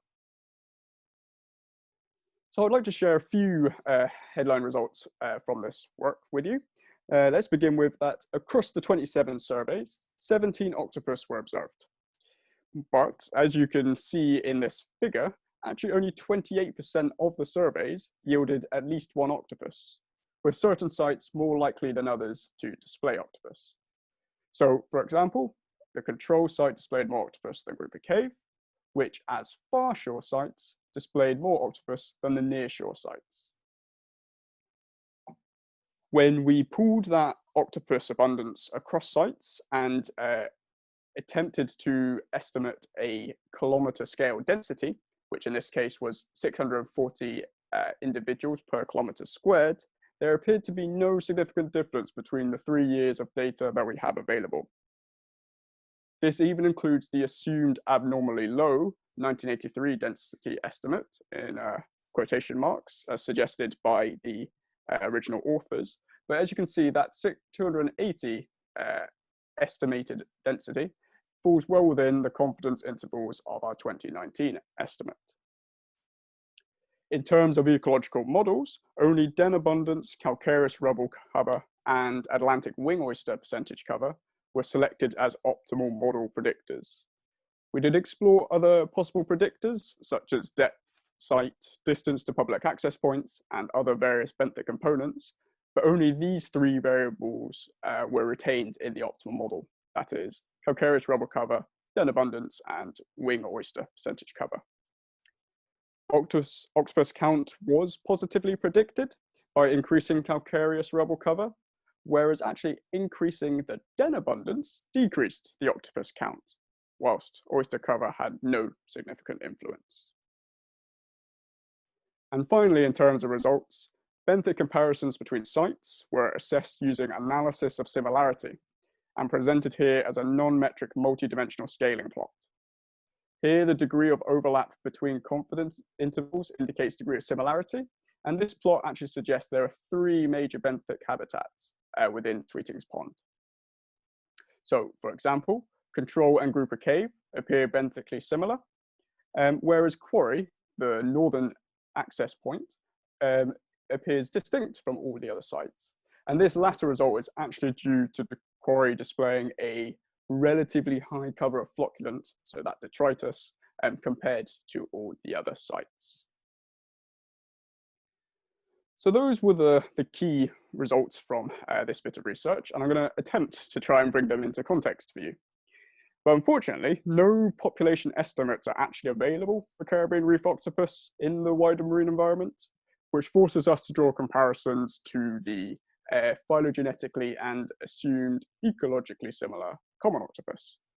And again, there's only a single study of common octopus densities in the coastal environments, which is shown here in Bermuda. And as you can see, that Bermudan estimate is relatively similar to the 240 individuals we estimate per kilometer squared in Sweeting's Pond. When we take that result from Bermuda and compare it to our observation that the Sweeting's Pond population is apparently stable over time, this may suggest that the Sweeting's pond octopus have not undergone a mesopredator release, as previously suggested. I mean this as the pond's density is essentially the same as the coastal environments, and consequently haven't had that boom that relaxation of predation pressure may have caused. That stability over time also suggests that the human impact on the system has not been sufficient to negatively influence the Sweeting's pond octopus population. I think this is supported by the fact that the optimal models exclude distance to human access point as an explanatory variable. I think it's more likely that this population has been maintained by other stable environmental characteristics, such as prey availability, salinity, or temperature. This is commonplace in other animals in confined lake ecosystems across the world. Now, to focus specifically on the ecological model results, calcareous rubble predicting octopus counts indicates that calcareous rubble is the preferred habitat of this species. This is probably due to the habitat being the dominant hard substrate available for colonization by the bivalve prey of octopus. So you have an aggregation of prey items, which then in turn attracts octopus. On the other hand, den abundance negatively predicting octopus count is unexpected, as dens are thought to improve octopus survival by providing a shelter from predators and to allow the storage of prey items collected during foraging trips. Admittedly, the lack of predators in Sweeting's pond does decouple the need for dens as a predator defense, but I think it's simply more likely that dens are in areas undesirable for octopus. I believe this as den abundance correlated positively with depth and did not differ between the different sites, whereas calcareous rubble showed no similar relationships. Deeper areas may therefore not support sufficient prey and habitat for octopus to colonize, but you still would have these high den abundances in areas inaccessible to octopus. It's an inaccessible resource for octopus to colonize. So I'd just like to bring a few concluding statements to tie this all together. The current levels of stress don't appear to have influenced octopus, as evidenced by that stable population size over time, and the model's not indicating any variation with distance to public access. This being said, there is increasing tourist traffic and tour operator activity at the site. And so to ensure the population isn't negatively influenced in the future, the bivalve community needs to be maintained as the providers of both the habitat and prey for this species. And so a reference approach of the baseline ecosystem standards is required in Sweeting's Pond and continually monitored in the future to prevent the degradation of a location of value to both the public and to researchers.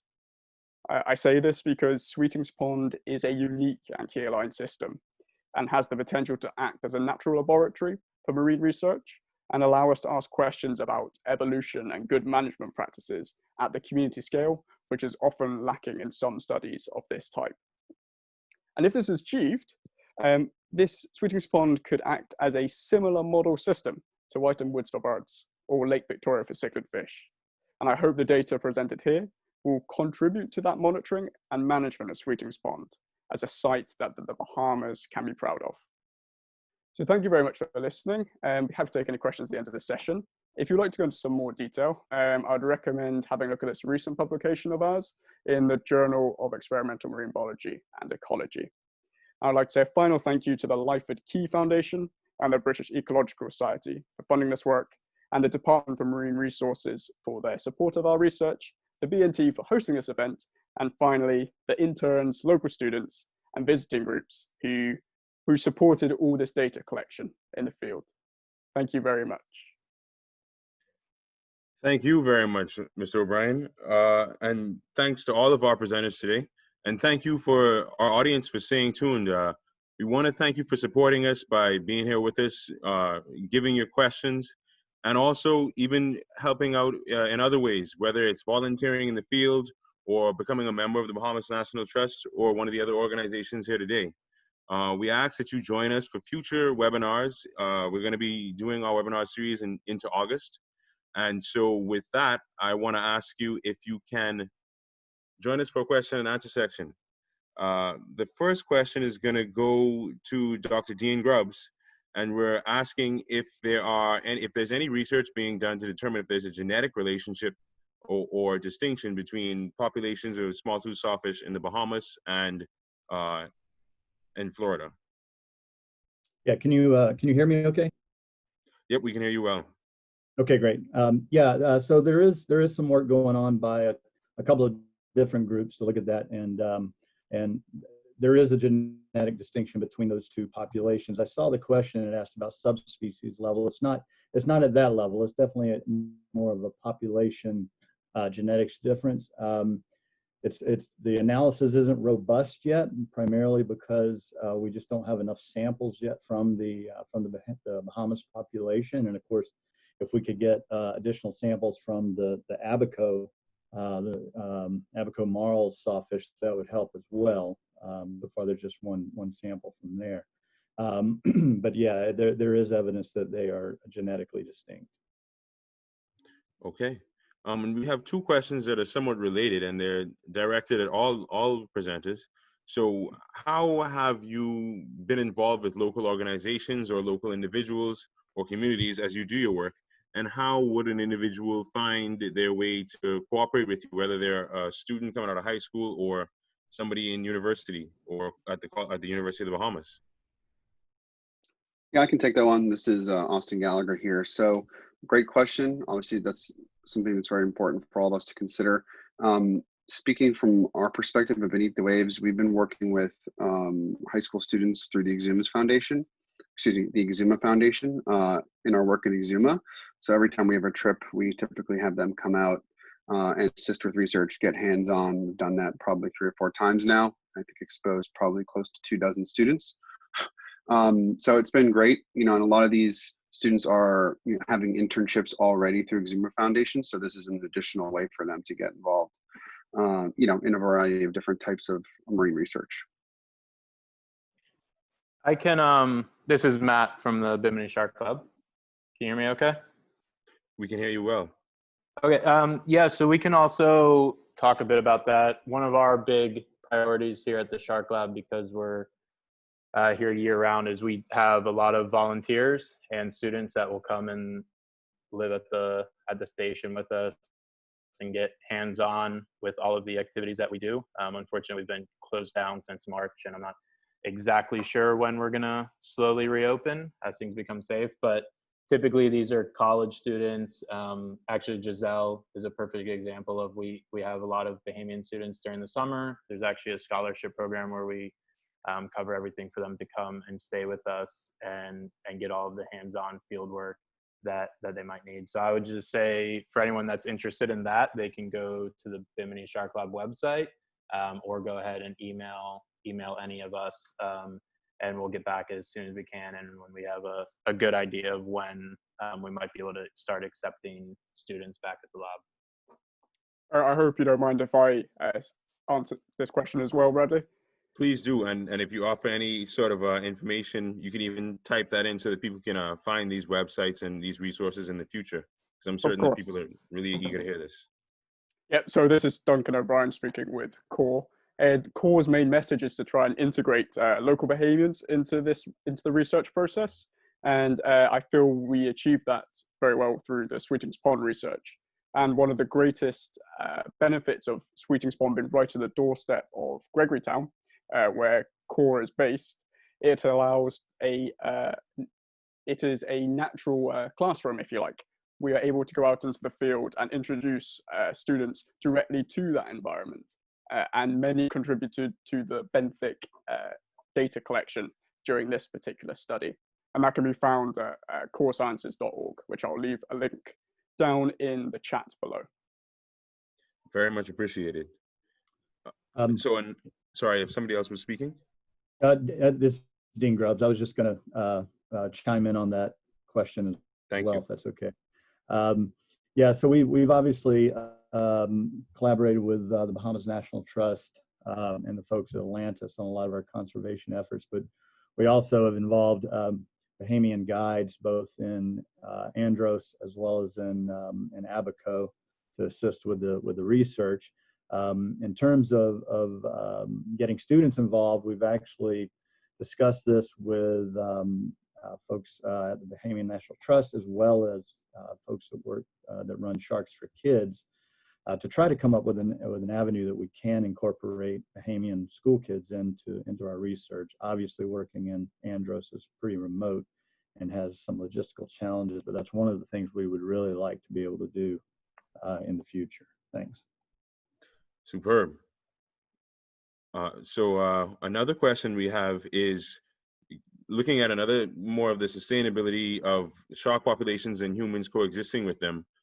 The dollar value of sharks is a persuasive argument for governments to establish protected areas, but how do you adjust messaging about the need to protect sharks when the economic value of shark tourism no longer holds up?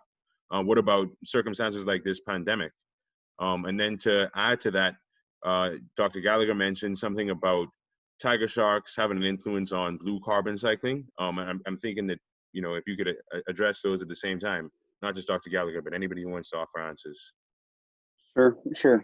Yeah, so this is Austin.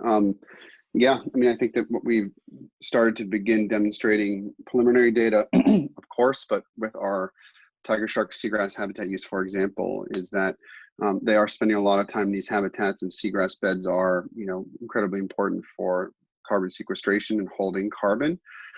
So that's obviously, you know, there is an ecological link there. Sometimes it takes a little bit more explanation for our non-trained scientists to understand that, but it's been hypothesized that, you know, tiger sharks and large sharks can play a role in the carbon cycle. Hasn't really been demonstrated empirically yet. We don't have that data, but certainly I think that there are some ecological links there. Those are some of the ecosystem services that these animals provide. You know, socioeconomics is just one. You know, obviously the blue carbon is another one. But then also, I had also alluded to this in my talk, is that they, you know, would potentially be limiting overgrazing of seagrass meadows by turtles, which would then, you know, provide suitable critical habitat for settlement of conch and lobster, which are important for the Bahamas fishery. So that would be another angle there as well. That's very interesting to consider. Does anybody else want to have anything else to say about this, or should we move on to another question? Oh, okay. So another question that we have here is about, is it the case that mangroves in the Bahamas will ever grow large enough to provide enough nursery habitat for sawfish? So looking at the difference in population sizes of sawfish in the Bahamas compared to Florida, you know, and then also, Dr. Grubbs, you alluded to the need to protect mangroves throughout the Bahamas, you know, to provide nursery for sawfish. Could you elaborate on this a little bit, please? Sure. Yeah, it's a good question, because it's a very different habitat. But clearly, there's been you know, there's been a population of sawfish in the Bahamas for eons, so they have survived. So it may very well be that the carrying capacity of the sawfish is lower in the Bahamas. I think rather than, and there are some places, of course, where there are bigger mangroves with undercuts, and we don't see a sawfish under every one of them like you might expect. But I think it really illustrates how valuable each and every single sawfish is in the Bahamas to the overall species survival and that population survival. The death of a single big female sawfish in the Bahamas is potentially catastrophic for the population, whereas the population in Florida could withstand that and still keep on a recovery trajectory. So it may very well be that the carrying capacity is lower over on the Bahamas. Of course, if you go into Abaco, into the Marls, of course, there's obviously the issues with Hurricane Dorian, but there's a lot more mangroves with overhangs in that area. And there is in Bimini too, even though it's smaller, and we've never seen juvenile sawfish in Bimini. I've been working in Bimini for 30 years, and I've seen a few sawfish there, but they've always been larger juveniles, no small ones. And so perhaps historically, before any of us started doing research there, perhaps there were juveniles there in Bimini. Thank you. Okay, thank you. And then we have one question asking, a lot of the work was focused around NASA and Exuma and Andros. If there was any impetus to do work further south in the Bahamas, and how would you go about that? Which areas would you target first, and what kind of work would you like to do? I guess I can speak to that briefly and let the other guys chime in here too. This is Austin Gallagher. Yeah, I think that we've typically tried to focus in areas where we have long-term studies. Talk to any of the folks on this chat today, and they'll tell you that establishing long-term projects takes pretty significant investment of time and resources. So, if we are trying to build out those long-term projects and gather that long-term data, we want to focus in areas where we can do that and have resources and have the ability to build capacity for impact. Obviously, as you move further south, things get more remote pretty quickly. But I do think that there are some interesting locations for sure in the south, like Ragged Island, Naguas, for example. We do know that our sharks do swim by those areas, and can't tell you how many folks I've talked to in the Bahamas who everybody says that this island has the most sharks. I think we've all heard that before. The biggest sharks are down here. I've certainly heard that about some places down in the south. So, trying to get down there, it's tougher because you need a boat that'll have longer range capacity. There's usually no accommodations on land, so it takes a bit more planning. But science is derivative, so hopefully we can find some opportunities to get down there in the future. At least speaking from our perspective, we'd definitely like to do that. I will be thinking about that quote right there, science is derivative, for a while. It's good because obviously we have a lot of challenges in our country, not just in science, but logistically across the board, traveling between islands. So this is derivative from that. So we're gonna have another question about the six-gill shark. We want to hear a little bit more about six-gill sharks. How large are they? Are they frequently in the Bahamas waters? We have somebody replying saying that they see them down south. Could you tell us a bit more about those sharks, please, Dr. Grubbs? Sure. So there are actually two species of six-gill sharks in the Bahamas. The big one is the blunt-nosed six-gill shark, and they get at least to 5 meters long. We've caught them actually to that length in the Gulf of Mexico, which is about 17 feet long, and that's probably about the size of that really big one I showed the video of.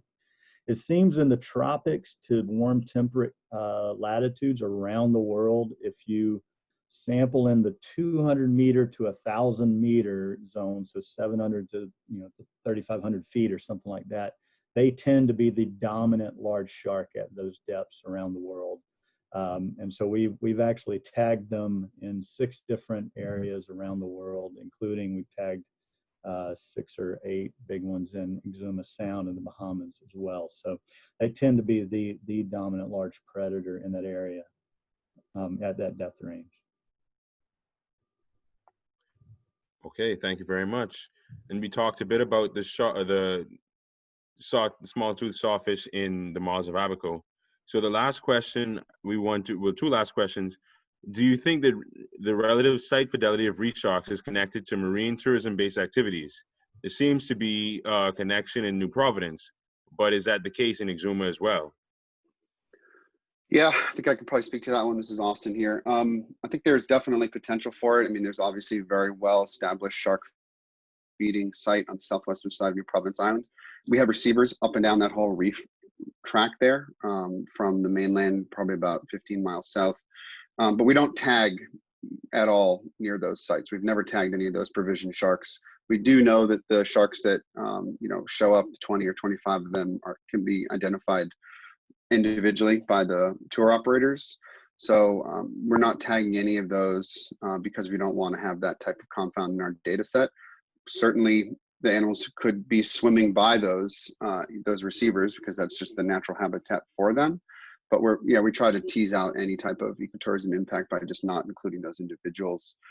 There was one individual that we tagged that ended up ranging to that receiver at the ecotourism site, and it was clearly being affected because its detections were consistent for like 6 or 7 months and very, very high. So we excluded that individual shark from our analysis because it just didn't make sense to include it.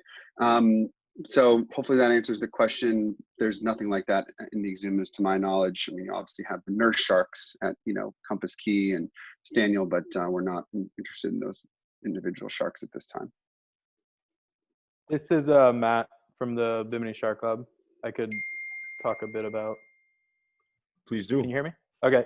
So we have here in Bimini, along with the tiger shark movements, we have a host of other species that we're studying. Our movements, we're now looking at up to 8 different species, and 2 of those are, there's a very heavy dive industry here for the great hammerhead. We also are looking at the reef shark at a local spot. But with the great hammerhead in particular, because they are a highly mobile species that moves, hundreds to thousands of miles each year, we're looking at actually tagging some of the sharks here in Bimini to understand their local movements. So throughout the dive tourism season, but also in relation to how that diving and provisioning the basic free food might impact their broader movement, and how that might affect like their natural migration patterns. And so one of our students will be hopefully coming out with that data in the next year or 2, but it is something that we're looking into to make sure that with the establishment of shark ecotourism, that it's not having a negative impact on some of the natural behavior of sharks. Okay, so it seems like humans are having an influence on how these sharks behave. In some cases, we avoid considering those sharks because they are outliers. In other cases, we are considering them because it is having a significant impact on their behavior. I think we have one more question about tiger sharks, but I have a personal question about the octopus. Just wondering if anybody is going to, or if there are any plans to do some assessments of their populations on reefs, offshore reefs. This would be directed at Mr. O'Brien, if he's still available. If not, we can move on to this last question about male tiger sharks and asking if there's been any specific effort to track male tiger shark movement and habitat preferences. This is Matt. I don't know if that was directed at Austin or I.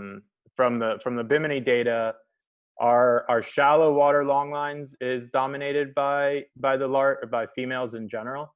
But once we actually go to the west side of Bimini and are working in some of our deep surveys, so we're talking about our surveys that are in 300 to 500 meters deep, anywhere from 1,000, over 1,000 feet deep. That's where we're predominantly catching the large mature male tiger sharks, and we actually do have quite a few of them now tagged with both acoustic, so mostly with acoustic tags to look at their habitat preference. And what we're finding is that the large males tend to have a much more kind of pelagic shelf type habitat use, rather than the large females are the ones that are actually coming up onto the bank. That's not consistent. We do have large males that we encounter occasionally in the shallow waters, but there does seem to be a sexual segregation with the habitat preference. Yeah, I mean, this is Austin here. Matt's totally right. We've only encountered a small handful, maybe two in the last 2 years. We did put a 1-year-long satellite tag on one of those males, and yeah, we documented a pretty clean full migration from Nassau up to the northeastern canyons off the coast of New England, and then back down to Nassau again. So that was pretty interesting. We have no idea really what's going on there. We're trying to figure that one out, but the males definitely do their own thing. It's very interesting. Hi, Bradley. Sorry, I was here, but unfortunately my connection broke up, so I didn't hear the question or was unable to reply. Would you mind repeating it? Certainly. And so there's 2 more questions, and I just want to remind everybody that we're going to stay in contact, and this will be available online. If you check out our Facebook page or our YouTube page at the Bahamas National Trust, you'll get a video of this entire session will be available, and all the previous sessions. So I was asking you if somebody was endeavoring to survey populations of Caribbean reef octopus on offshore reefs, or if you even have any information about them, maybe their behavior is any different, or maybe even morphology. Have you guys considered these things? Yes. Unfortunately, it's quite difficult to survey in coastal reef environments with the same method that we used, that quadrat method. That was simply due to the density of octopus in Sweetings Pond being really feasible. So you can literally plop down your quadrat underwater. I say plop down, I mean swim 30 meters pulling transect tapes.